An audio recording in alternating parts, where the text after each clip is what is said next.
The call came on a quiet afternoon, the kind of day when nothing unusual ever seems to happen. I almost didn't answer it. The number looked vaguely familiar, but I couldn't place it, and normally I would have let it ring out and gone back to whatever I was doing. For some reason, though, I picked up anyway. That small decision turned into one of the most satisfying moments of revenge I've ever experienced. To understand how it happened, you need a little background about the kind of work I used to do. For years, I worked for a company that manufactured highly specialized industrial equipment used in large-scale manufacturing environments. I can't go into too much detail about what the machine actually does. It's a very niche product, and explaining it too precisely would make it far too easy to identify both the company and the clients involved. What matters is that these machines were complicated. They weren't the kind of thing you could just plug into a wall and turn on. Installing them required precision, patience, and a lot of experience. During my time with the company, I spent countless hours on site with clients, factories, workshops, and warehouses, helping install new units or servicing the ones that were already running. Over time, you get to know people. You build relationships with plant managers, engineers, and technicians. Some of them were great to work with. Others, not so much. One of those clients was a guy I'll call Jake. He managed operations at one of the facilities that used our equipment, and I had been there multiple times installing units, troubleshooting problems, and showing their engineers how to maintain the machines properly. He wasn't openly hostile, but he was never exactly friendly either. He always seemed like the kind of person who cared more about cutting costs than anything else. Eventually, I left that job and moved on to something completely different. I assumed my days of installing those machines were over. Apparently, Jake didn't get that memo. So, when I picked up the phone that afternoon and heard his voice, I was genuinely surprised. "Hey," he said casually, like we had spoken just yesterday. "We've got a new unit that needs installing and another one that needs maintenance. Are you available this weekend?" I paused for a moment before answering. "I actually left that company," I told him. "I'm not doing installations anymore." There was a short silence on the other end of the line, followed by a quick response. "Well, could you still do it? Just this once?" I explained again that I didn't work for the company anymore, but I offered to put him in contact with someone who still did. That should have been the end of the conversation. Instead, he lowered his voice slightly, like he was about to make a secret offer. "I'll pay you double your rate," he said. That got my attention immediately. He went on to explain that the company I used to work for had recently increased their installation prices, and the new rates were high enough that his facility didn't want to pay them. The only alternative was installing the unit themselves using the instruction manual, and apparently their engineers had already started looking at it and were struggling to make sense of the process. "Look," Jake said, sounding unusually desperate, "we just need someone who knows what they're doing. You've done these installs before. If you come out over the weekend and get it done, I'll pay you twice what you used to make." I hesitated. It wasn't technically illegal for me to do the work, but it was definitely outside my current job responsibilities. On the other hand, a weekend job at double pay was hard to ignore. After a bit more convincing, I agreed. There's one important thing you need to understand about how these installations work. When customers buy this machine, they have two options. The first option is simple. They pay the manufacturer to send a certified engineer to install it. That's the safest route.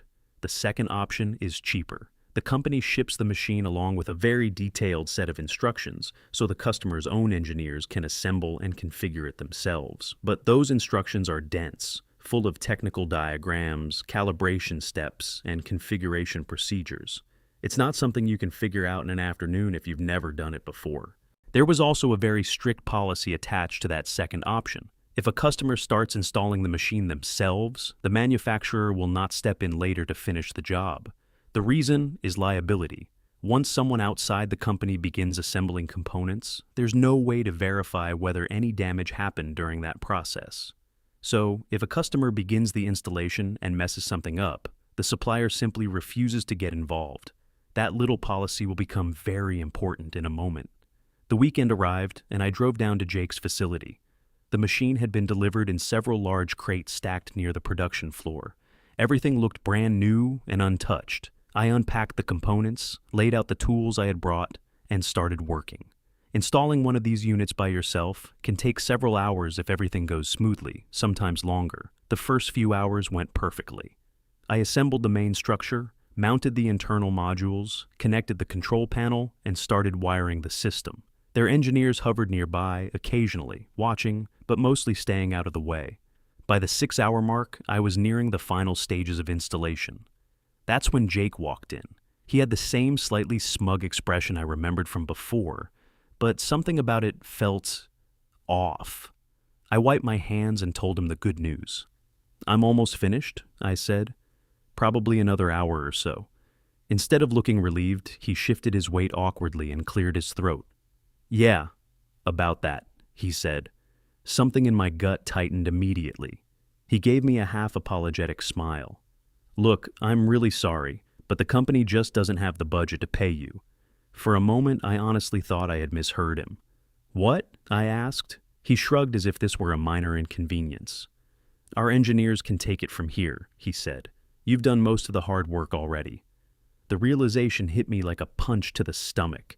He had never intended to pay me. His plan had been simple: get me to do most of the installation for free, then send me home before the final steps. 6 hours of skilled work, gone. I could feel my face getting hot with anger. Part of me wanted to argue. Another part wanted to start disassembling everything I had just built.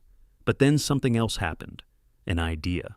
Inside this machine, there's a tiny recessed button hidden within the control assembly. It's designed for maintenance testing. When pressed, it switches the entire unit into something called test mode. In test mode, the machine won't function normally. It's used by engineers when diagnosing issues or performing certain calibrations. Here's the important part. When the button is pressed, there's no obvious indicator. The machine simply refuses to operate correctly. And accessing that button isn't easy. It's recessed deep enough that you can only press it with something thin, like a pin. Because it's nearly impossible to trigger accidentally during installation, the instruction manual never even mentions it. That means anyone trying to configure the machine without knowing about that button would be completely stuck. I quietly reached into my toolkit, grabbed a small pin, and pressed it. Click. Test mode activated. Then I packed up my tools, said nothing, and left. Monday morning, my phone started ringing. "Jake." I watched the call light up my screen and declined it. He called again, and again, and again. I ignored every single one.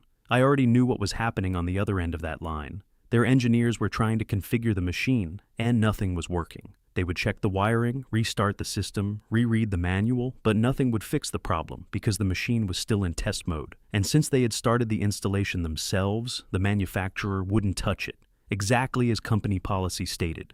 For several days, my phone kept lighting up with missed calls. Eventually, curiosity got the better of me, and I answered. Jake sounded furious. "Where the hell have you been?" he snapped. "Why aren't you answering your phone?" I stayed calm. "What do you want, Jake?" I asked. He launched into a rant about how the machine wouldn't configure properly and their engineers couldn't figure out what was wrong. Then he said the words I had been waiting to hear. "We need your help." I let the silence hang for a moment before replying. "Why is that my problem?" I asked. "You told me you weren't paying me." His tone changed instantly. He started apologizing, saying there must have been a misunderstanding, saying they were willing to work something out. That's when I decided to make my move. "If you want me to come back," I said calmly, "you're going to pay me £7,000 up front." There was a long pause. Then he exploded. He yelled, cursed, and told me I was being ridiculous before finally hanging up. I assumed that was the end of it, but the next day my phone rang again. This time Jake sounded completely different. The anger was gone. The arrogance was gone. Now he just sounded exhausted and defeated. He apologized for how he had acted and said they really needed the machine running because production delays were costing them money. He tried negotiating again, asking if they could pay me after I fixed it. I said no, upfront or nothing. After several minutes of going back and forth, he finally agreed. A little while later, I checked my bank account. £7,000, paid in full. The next morning, I drove back to the facility. Jake met me on the production floor, looking stressed and sleep-deprived. His engineers were standing around the machine, looking equally confused. I walked up to the unit, opened the panel, reached into my pocket, and pulled out the same tiny pin. Jake watched with growing confusion as I leaned forward and pressed a small recessed button. Click. Then I ran the configuration sequence. The machine started perfectly. Everything worked. Total time spent fixing the problem? About 20 minutes. The look on Jake's face was priceless. A mix of realization, frustration, and disbelief slowly spread across it as he understood exactly what had happened. I packed up my tools without saying a word. £7,000 for 20 minutes of work. As I walked out of the building, one thought kept running through my head. If you're going to try cheating someone, make absolutely sure they don't know more about the system than you do. Because messing with a professional problem solver can become very expensive.